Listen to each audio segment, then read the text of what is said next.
All right, let's get you the very latest that is coming in from the Congress camp where seat sharing is concerned in the state of Maharashtra.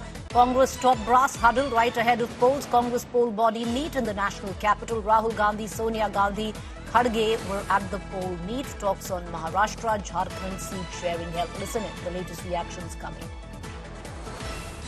इतने बड़े चुनाव में और जहां सभी party के लोग अपने पार्टी के नेताओं के ऊपर दबाव बनाते हैं, मेरे को लड़ना है, मेरे को लड़ना है, मेरे लिए लाओ टिकट, मेरे लिए लाओ टिकट, आप गठबंधन में हो तो इसका क्या मतलब।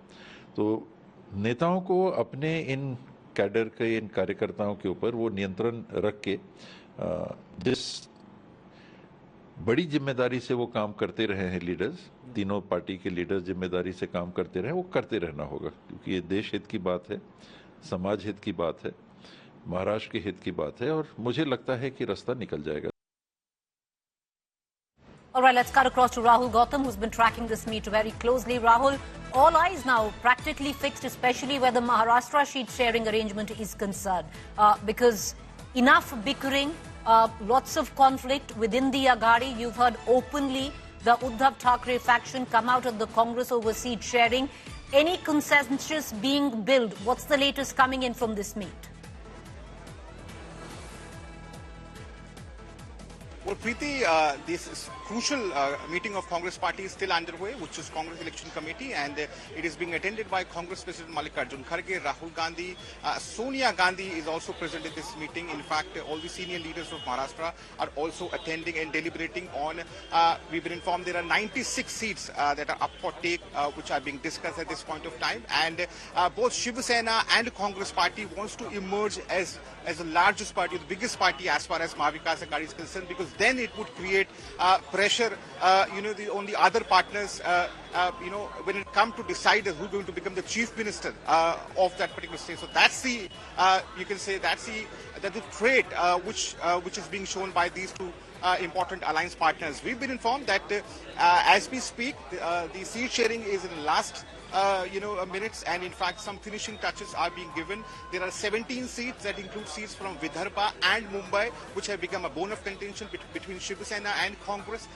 Congress does not want to give many seats to Shiv Sena in Vidarbha region, where they emerge as the single largest party. In fact, out of 10 Vidarbha seats, Congress won 5, while Shiv Sena won only 1. So clearly, Congress is saying that if those seats will be contested by Shiv Sena, then essentially Shiv Sena will be eating into Congress party's vote share. So, Rahul, very quickly before we let you go, is there a sense, especially where the Congress High Command is concerned, because they've seen the debacle where the local unit of Haryana and the central unit of Congress had very diametrically different points of views on alliances, on candidates.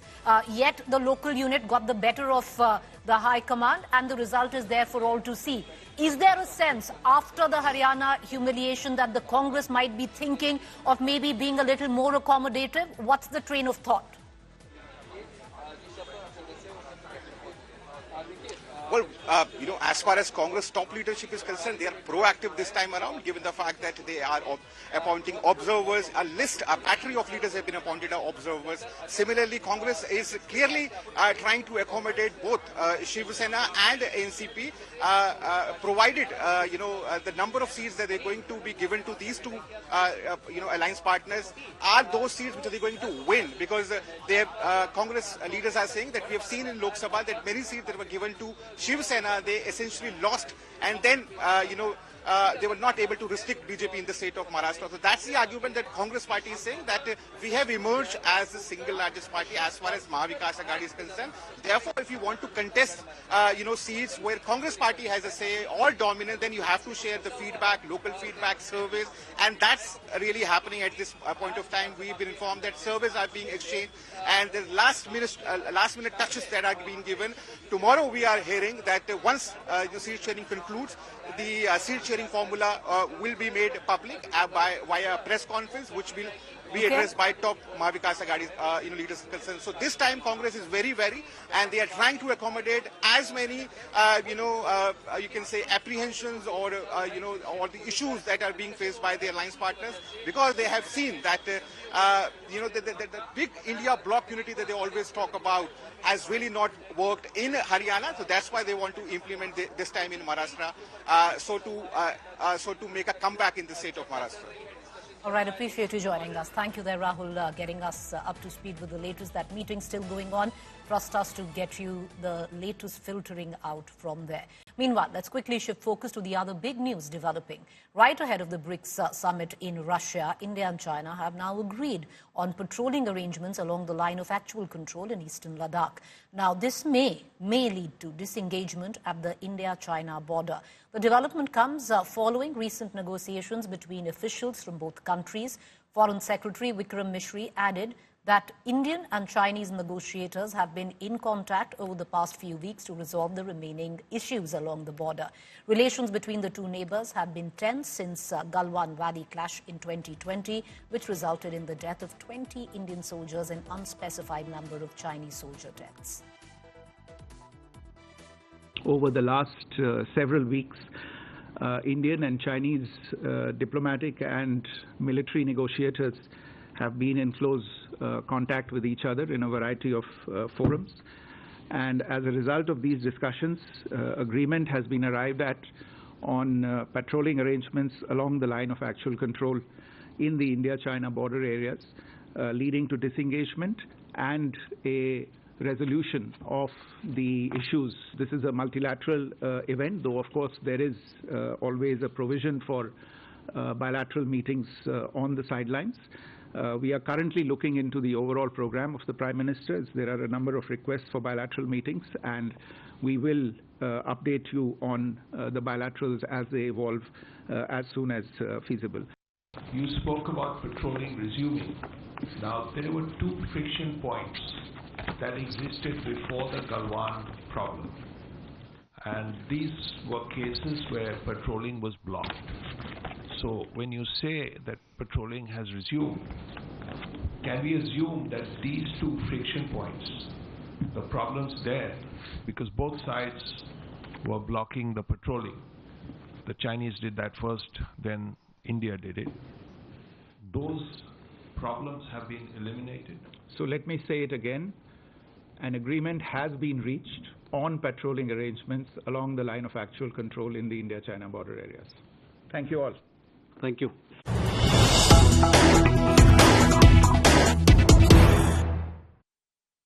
All right, the news break coming in on that. The inside track on the India-China LAC talks. Sources suggest that the MEA held multiple meetings. Army played an active role in talks and conditions set for patrolling along the LAC.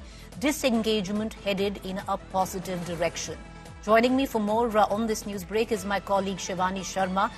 Shivani, you know, one thing that even the Minister of External Affairs, Mr. S. Jaishankar, a short while back had said that it was the patience that paid off from the Indian side. What can we look at on further developments where it comes down to disengagement, where Demchok is concerned? Preeti, this is a big diplomatic win for India because, you know, since the Galwan clash happened in June 2020, there have been several rounds of talks between the on the diplomatic level as well as on the military level. And every time it was a win for India, starting from 2020 June when the disengagement initiated from Galwan, and then in 2021 from Pangong, so later from Hot Spring and Gogra.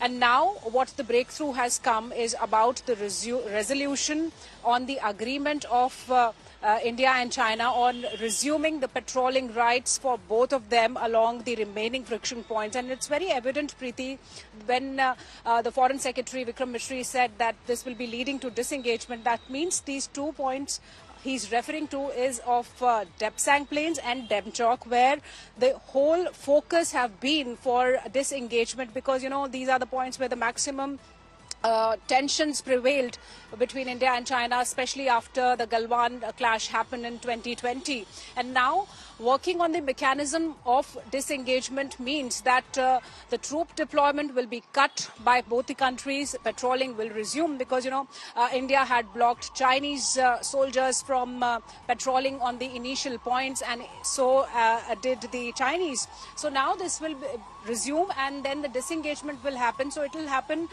in a phased manner. This will certainly release tensions between India and China, especially on these two friction points along the line of actual control in eastern Ladakh. So this is a major breakthrough, and Dr. S. Jaishankar also in an event has confirmed what the Foreign Secretary has said about the disengagement advances. He has said that this is a positive news. We were in talks, we were prepared, we were having equal deployments on the LAC, but yes, we were negotiating too. So these negotiations and several rounds of talks between both the countries, especially on the military and the diplomatic levels, have now yielded this result, this breakthrough, where the tension are being expected to be eased out. All right, a big diplomatic win where India is concerned, and also, especially a road ahead where disengagement comes into question ever since things had reached a crescendo where tensions between India and China in 2022 post-Galwan.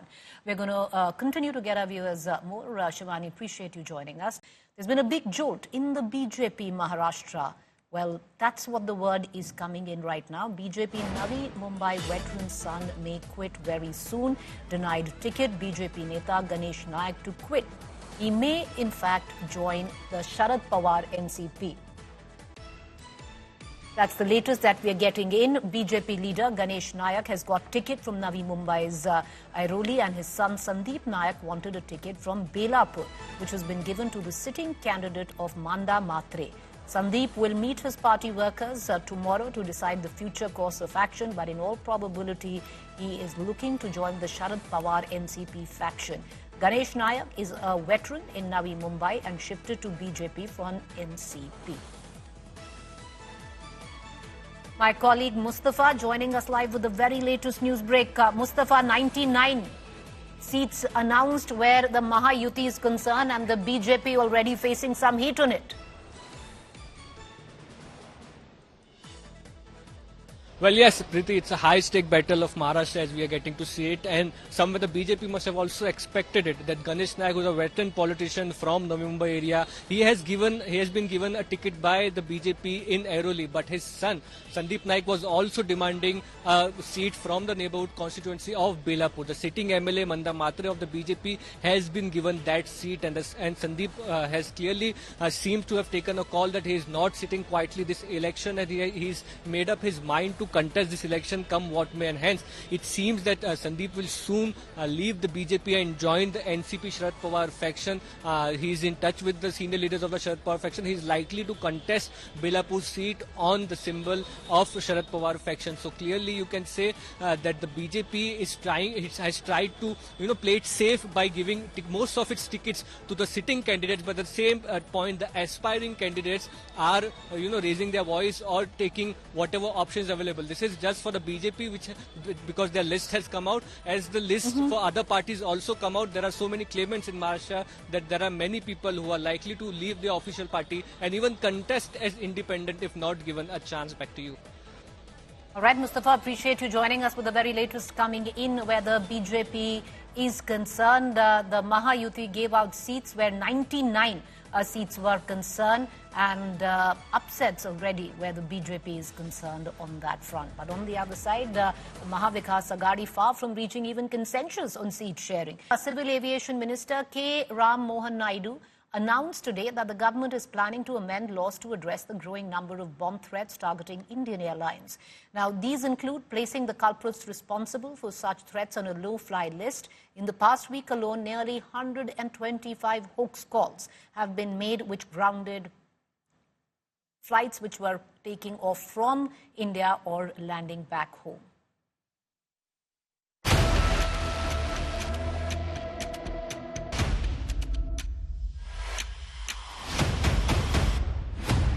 Over 125 bomb threats in 1 week. Hoax calls plague Indian airlines. The Union Civil Aviation Ministry is cracking the whip as fake threats impact flights from the country. The government says perpetrators of hoax bomb threats will be put on a no-fly list. Making such threats will soon be treated as a cognizable offence. The government is also considering amendments to the airline safety laws. We are trying to make an amendment. Our legal team has worked very thoroughly on this, and we are coming up with an amendment, and then we are taking in, because this has to be a legal change in the act, we need a consultation from other stakeholders, other ministries also. So we are in that process right now, but we are definitely pushing forward to bring a change in the Suwaska Act also, so that it addresses for these kind of offences which happen when the flight is on ground, so that we can take strict action on them, we can make it cognizable offence. While we are trying to efficiently tackle this situation through the threats we are receiving, we are also not compromising on the safety and security. This also I want to make it a very priority point, because you might feel that there are these threats happening, but we can't, even though there are hoax threats, we can't take the situation non-seriously. Everything is important for us. Now the life of a passenger is important, the security situation is important, so the protocol is important for us. So we have enhanced the security also. Over 125 flights have received hoax bomb threats in the last 1 week. Bomb threat assessment teams have been deployed at all airports in India. Sources say that around 90% threats came from abroad, while 10% of the calls were made from India. The Union Home Ministry's cyber wing, CERT-IN, is keeping a close eye on the bomb threats. Calls made using virtual private network and IP addresses are being probed. A user on social media website X was booked for claiming there is a bomb threat to Lucknow-Dammam flight last week.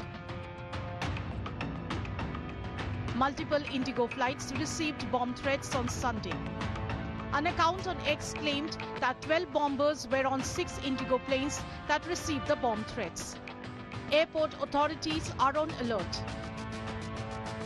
Bureau Report, India Today. All right, let's get you up to speed with the latest news that came in. Disturbing news at that from Jammu and Kashmir. Terror attacks in Kashmir today claimed 7 lives. 1 doctor and 6 migrant workers were killed when terrorists opened fire at a construction site in Jammu Kashmir's Gandarbal on Sunday evening. In response, a 4-member NIA team is set to visit the attack site with indications that the NIA may take over investigations. Senior army officers have also arrived at that situation. Meanwhile, images from the attack site in Sonmarg show heavy security presence at the under-construction tunnel. Armed forces are guarding the area while massive search operations are underway. According to sources, the attack is believed to be the handiwork of Lashkar-e-Taiba's proxy group, TRF. Reports suggest the terrorists in a group of 2-3 had conducted a recce of the site before executing the terror attack. इस हमले की जितनी निंदा की जाए, जितना इसके खिलाफ बोला जाए कम है। बेगुनाहों के खिलाफ इस तरह तशद्दुद का इस्तेमाल ये कहाँ से जायज़ है। अगर हमारे सिक्योरिटी ग्रिड में कहीं गैप्स हैं, कहीं खामियां हैं, कहीं कमज़ोरियां हैं, उनको दुरुस्त किया जाएगा। वेस्टेड इंटरेस्ट ने कभी ये नहीं चाहा कि यहाँ नॉर्मल सी हो, यहाँ हालात ठीक हों, लेकिन इन्हीं वेस्टेड इंटरेस्ट्स को तो हमने पहले भी शिकस्त दी, आगे भी इनको हम नाकामयाब करेंगे।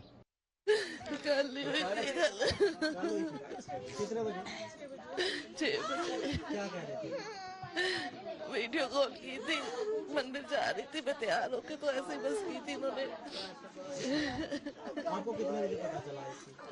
मुझे पूरी रात नहीं पता चला, उनको कॉल पे कॉल करती रही, सुनाई नहीं रहे थे, तो ये नहीं बता रहा था ना, फोन उठाया इन्होंने। क्या आतंकवादियों से क्या कहना चाहेंगे? सबके घर उजाड़ दिए उन्होंने, सबके घर उजाड़ दिए।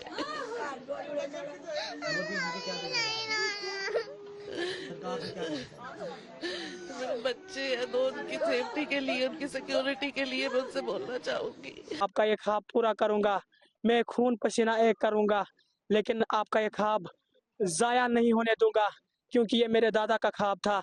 मेरा दादा एक इंस्पेक्टर था, उसने मुझे बचपन में बोला था, बेटा तू, तेरा चेहरा बताता है, तू एक IAS ऑफिसर बनेगा। मेरे पापा ने बोला मैंने ठान लिया है मैं आपको एक IAS ऑफिसर बनाऊंगा।